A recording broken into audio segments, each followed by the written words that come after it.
Hello everyone and welcome back to Tidbit More. In today's lesson, I'm going to tell you two beautiful idioms that you can use in your conversation to sound more natural. So let's get started.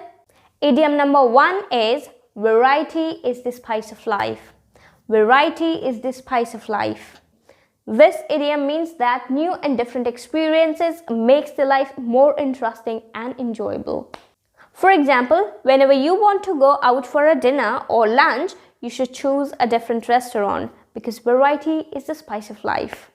Our second idiom is it takes two to tango. It takes two to tango.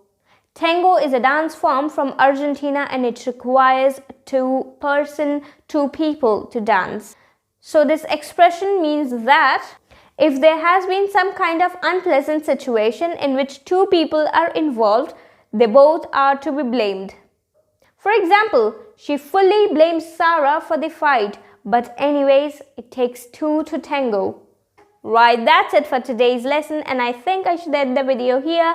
And if you like the video and learned something new, please hit the like button and hit the subscribe button if you didn't subscribe yet. And I'll see you soon in some another lesson. Till then, bye!